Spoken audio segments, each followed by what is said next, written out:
Ariutin, mga kapudyak. So, kamusta na kayo dyan? So, ito, medyo malamig sa labas, kaya minarapat ko na gumawa na lang ng movie reaction or criticism. So, disclaimer lang, please, this is a criticism and please don't be a snowflake pag sa mga sinasabi ko.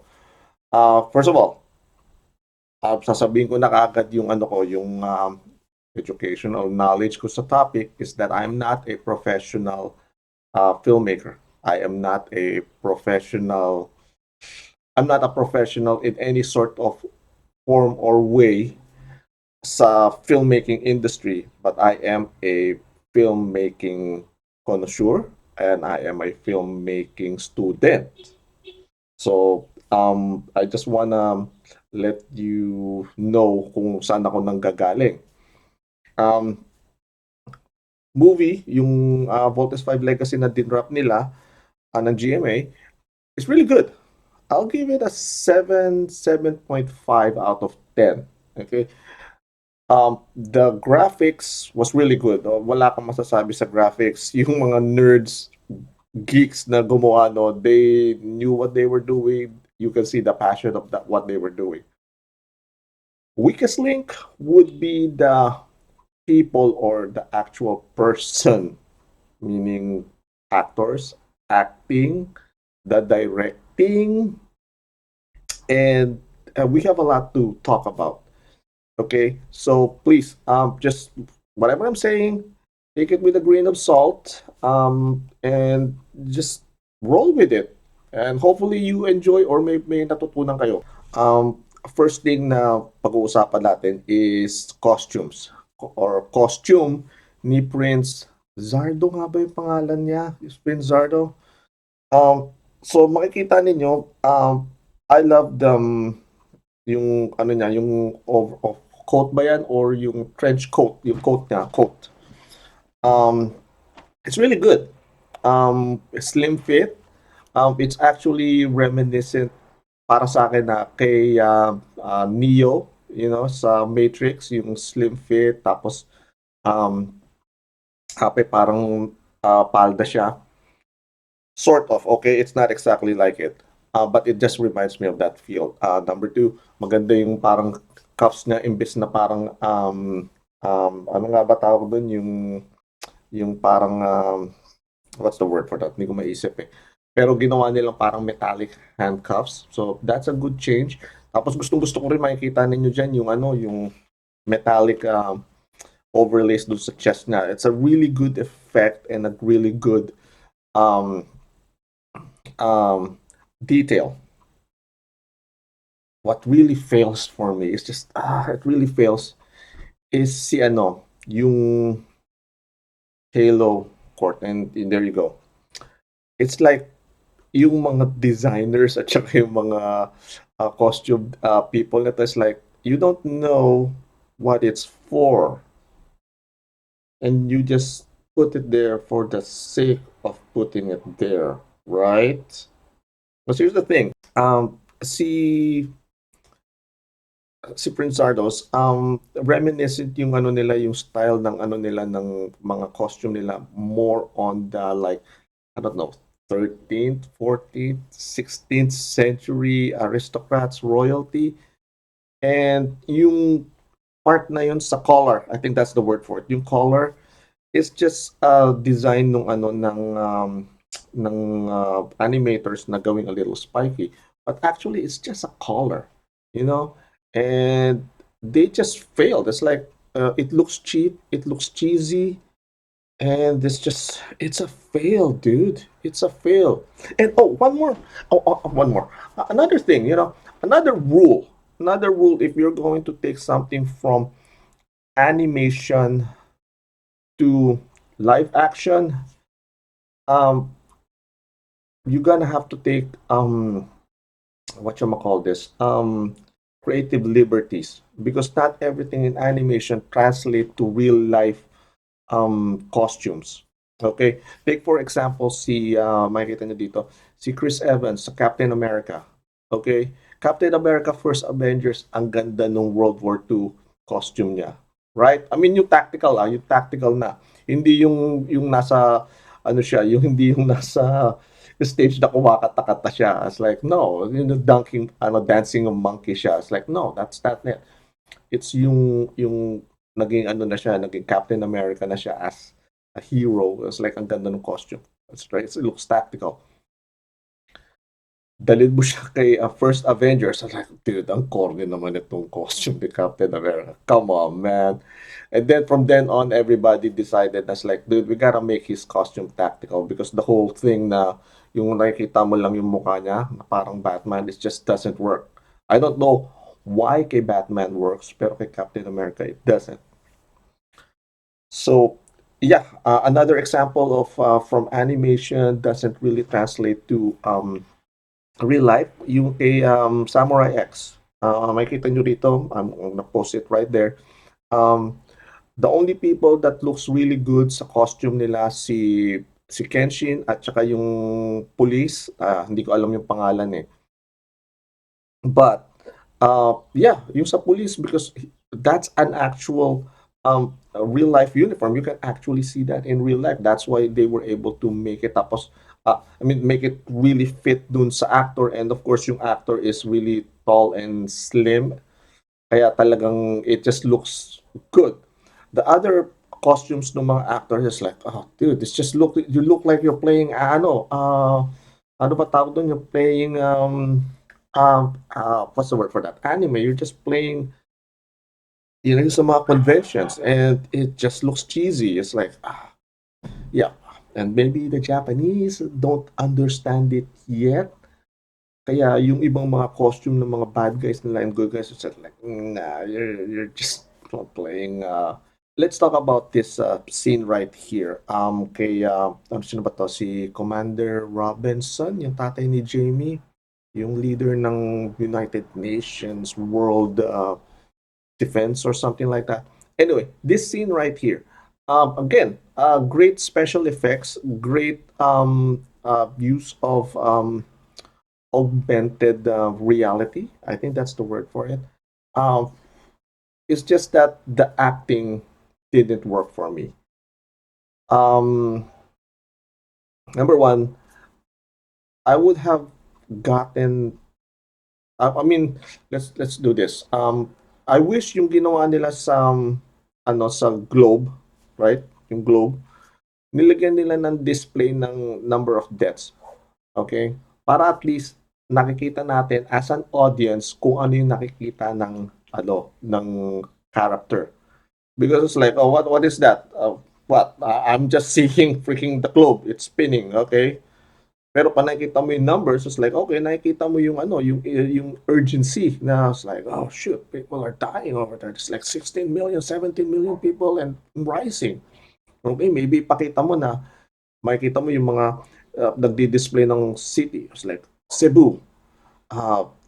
Yung it fell. Tapos ipapakita mo New York, fell. Ibig sabihin, putya, yung mga cities na alam ng mga audience, fell already. It's like, shit, paano pa?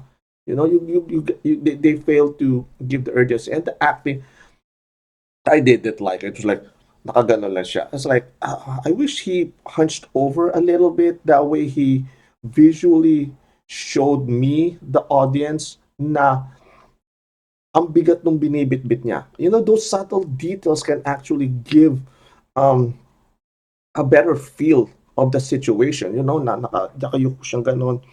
It's of course, dude, you're the fucking leader ng world defense and you're seeing cities fall in front of you. That's like, dude, that's a big responsibility. You cannot be not emotionally attached to that situation. It's like, dude, saan ko ilalagay yung family ko? I know people in that part of the world because I'm a general. I've been around the world, so I know this guy. I know this store that I used to eat this sandwich there. I was like, shit, that family, that's a good man right there. He was just trying to provide for his family. Dead. Oh shit, I went to Beirut. I was talking to this guy and he had these kebabs that's really good. Dead. It's like, oh shit, people, there is no safety, you know? Show me yun na, nag-fail yung ano, yung acting to show me the situation, the gravity of the situation. So yun. And then of course, yung mga acting sa background is like, dude, you guys gotta do something. Hindi pwede nakatayo lang kayo. Maybe nag-fail doon yung assistant director kasi yun ang trabaho usually ng assistant director. The director talks to the actual star, yung nasa scene. And then the director talks to the other people. It's like, okay, ikaw, ito ang trabaho mo kunyari. Ikaw, ito ang trabaho mo rito. No matter how many or how much the people in the background, it's up to the ano the assistant director to tell each one of them. It's like, okay, nag-uusap kayo, uh, after mga 20 seconds itatapon mo yung paper, okay, tatayo ka, sisigawan mo siya, tuduro mo siya, tapos itatapon mo yung paper, okay, ito, because it's those subtle details that makes the scene work. And again, it didn't work for me. Again, it's a great use of special effects and the CGI. It just didn't work for me. Now let's talk about the Voltes team. I like this scene. It's like, oh man, this is dramatic. This is like epic, right? The Voltes team. Yung actor na kinuha nila kay Big Bert ba yun? They really did a good job. Na talagang malaki tsaka husky, matangkad at tsaka husky guy ang kinuha nila. I'm actually impressed that they were able to find a guy like that. So it's like, hey, dude, kudos to the director, kudos to um ano nga ba yun, yung casting director. He did a really good job of finding this guy. So it's like, okay, good. Um, one thing again, let's criticize this. I'm not convinced with Little John. Um, sure he was supposed to be 6 or 9 years old, but in real life, you're not gonna really believe that a freaking 9 year or 10 year old can fly a freaking spaceship. Okay, it's just not possible.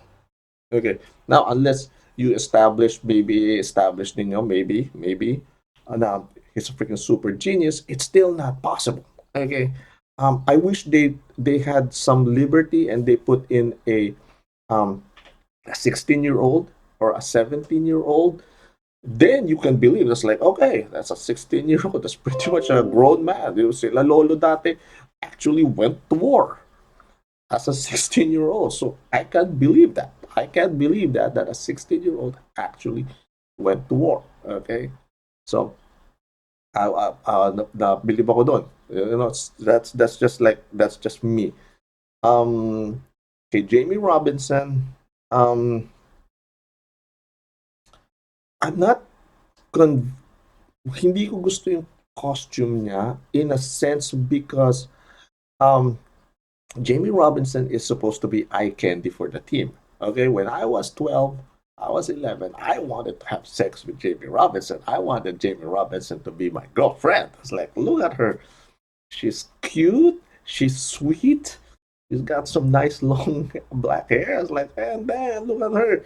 She's wearing those nice shirts, skirt. It's like, dang, dude, she's like a cheerleader.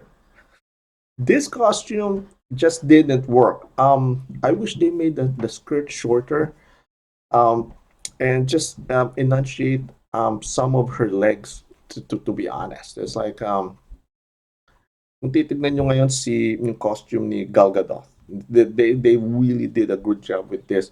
Um, just look at her boots or shoes na, they actually custom built these shoes para talagang kitang-kita mo yung ano niya, yung slim nung calves niya.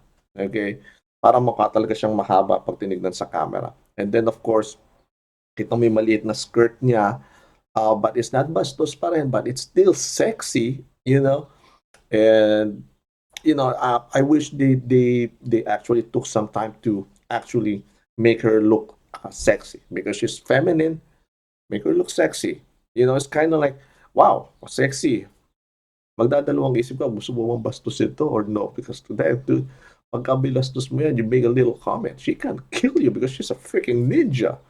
So you better approach her as somebody na maginoo ka, But I just wish that they did a better job with the skirt and make her look more sexy and make her more feminine.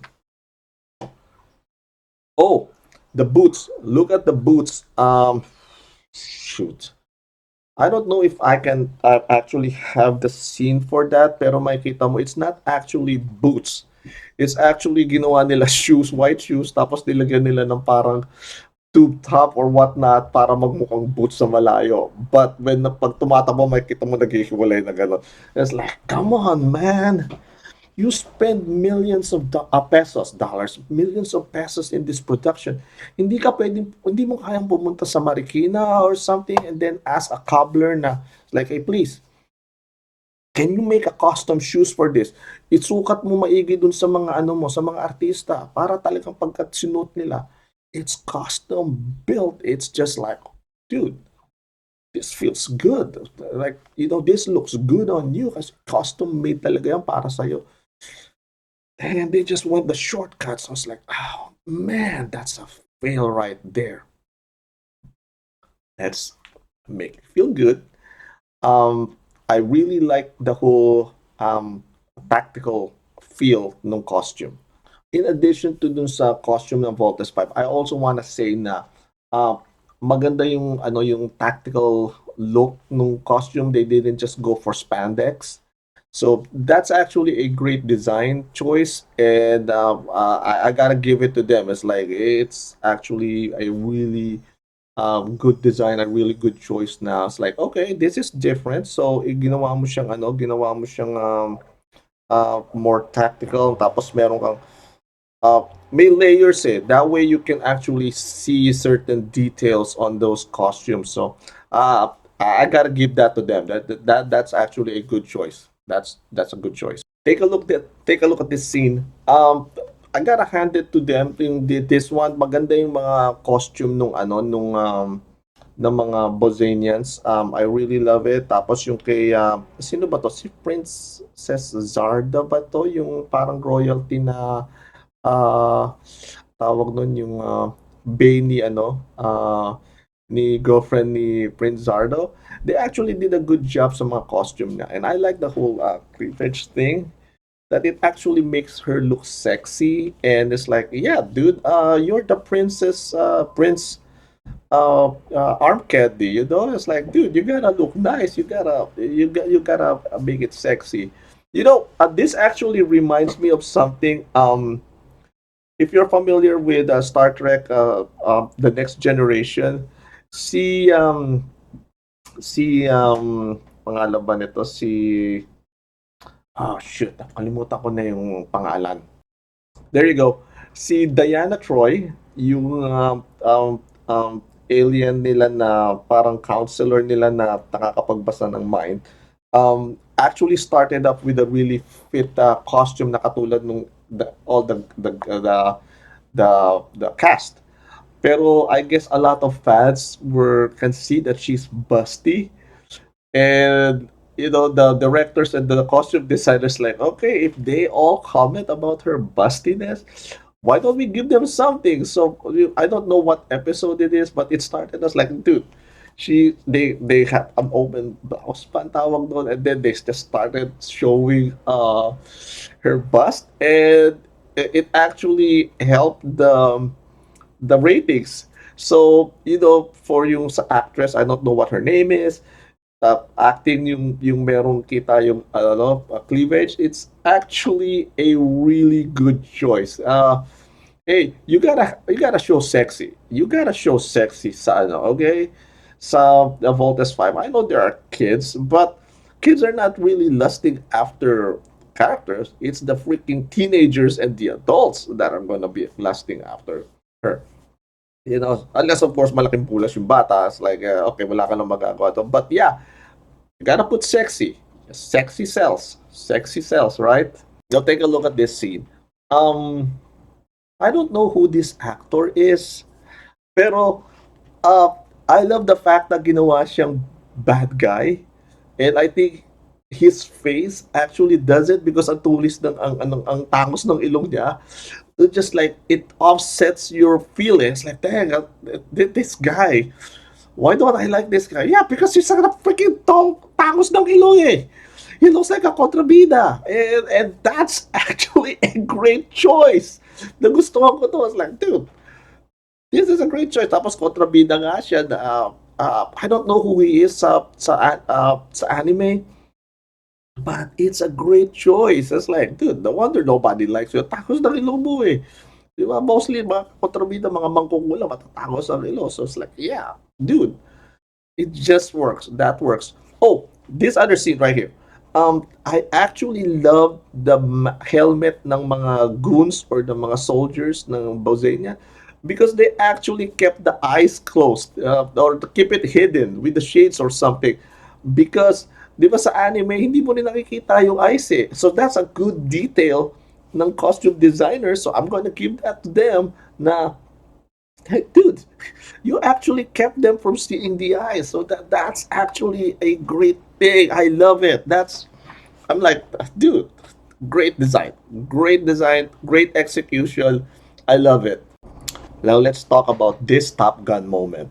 Okay, uh, one thing I'm going to say with Big Bird is that when you're styling Randolph Engineering sunglasses,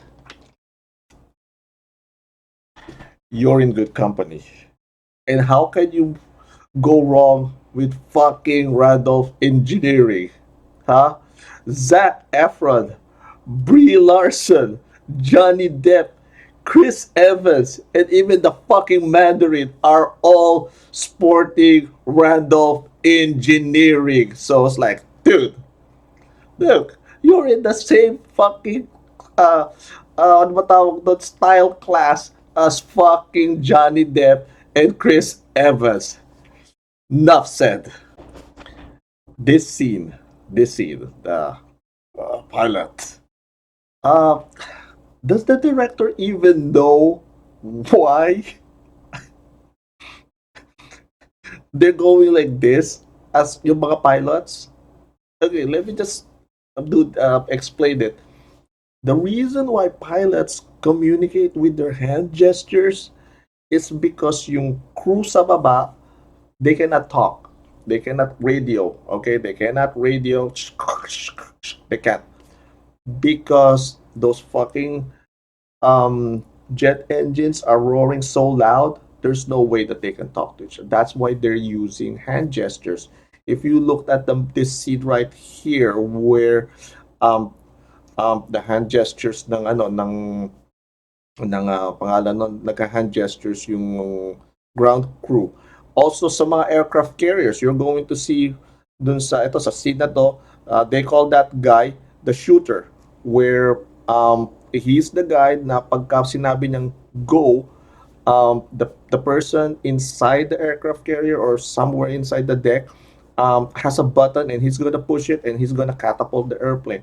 But he is the last person to give the go ahead to shoot the airplane. He is the shooter. Um, so yeah, they communicate with hand gestures because ang ingay-ingay talaga ng mga jet engines, so they have to communicate with each other. Titignan niya, it's like, hey, yung safety, where's the crew for here? We're right here. Where's the other crew? We're right here. Okay, are you ready? Pilot, Captain so and so, Colonel so and so, are you ready? Yes, I'm ready. So gaganon lang siya. Then shoot. And that's the reason why they're doing hand gestures. It's not to look cool. It's not to like, yeah, no, no. It's like, dude, it's for communication. And I wish they did this scene.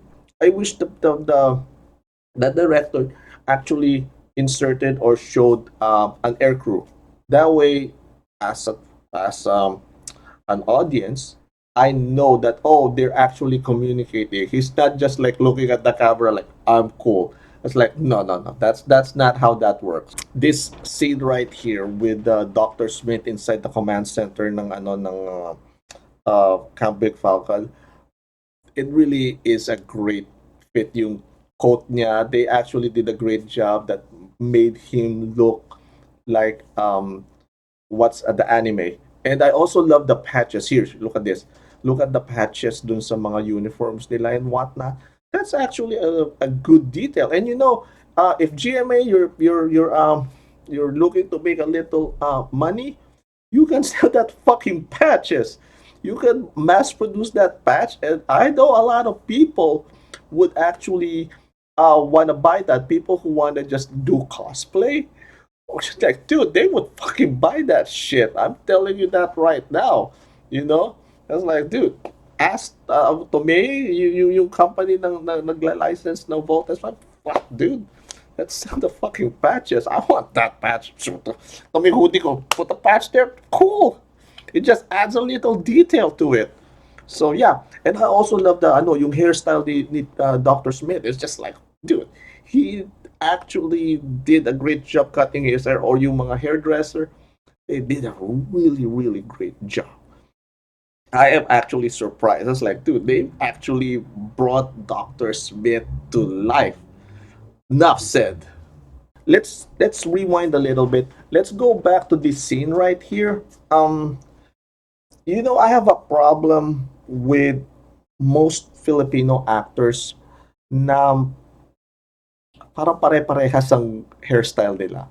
It's like, dude, you gotta differentiate each character with their hairstyle. It actually helps um, to um, give each character their own hairstyle because it adds a little layer to their personalities. It gives away their personalities. And I think the problem is most actors sa Philippines is like, hey, dude, after this shooting, I have a modeling gig, so I can't ruin my hair. I'm known for this hair. So you gotta work with me sa movie na to or sa show na to. Unlike sa ibang dito sa US, it's like pag sinabi ng ano ng directors like, yeah, kailangan mo magpakalbo. Your character is bald. Like, okay, direct. I need to be bald. O, pagka kunyari, yeah, kailangan mo kupit na parang pangkista. Hey, direct. If that scene needs it, I'll do it. That's part of it. You have to create a persona.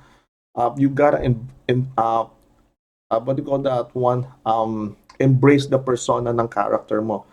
And as you can see, si Mark at saka si Steve, they basically have the same hairstyle. I would have gone for a crew cut para kay Steve Armstrong because he is the actual leader and he's like straight cut. So it's like, yeah, I would have given him a nice a crew cut para at least it's like you can tell it's like, oh shit, this guy you this guy's a marine. Like, you can't fuck with this guy. This guy is like gets a haircut every 2 weeks, doesn't cut corners, like, so that's his personality. I wish they did that. I wish they did. Hindi yung like, oh, what's the difference between Mark and Steve? I don't know. They have the same haircut. They look the same. So it's like, certain details sa face and sa look that gives an idea of who the person is. Kay Prince Zardo, kitang-kita mo yung costume niya. It's like, I am fucking royalty. Every one of you is beneath me. Shoot, my fellow Bosanians are beneath me. My fellow Bosanians who don't have horns are beneath me. Fucking humans are beneath me. Because the fucking humans are even beneath the non-horned Bosanians. Okay?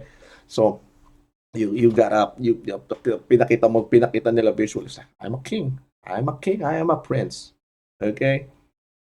And that's pretty much it, mga kapudyak. So hopefully, nagustuhan ninyo yung episode natin. And please share, subscribe, and like, comment.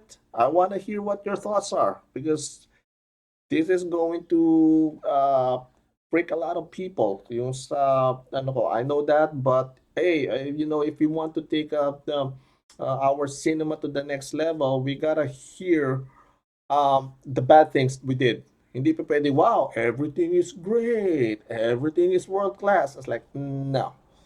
We gotta learn. It's like, ano ba yung mali natin? Okay, mali. Alam mo may mali. Okay?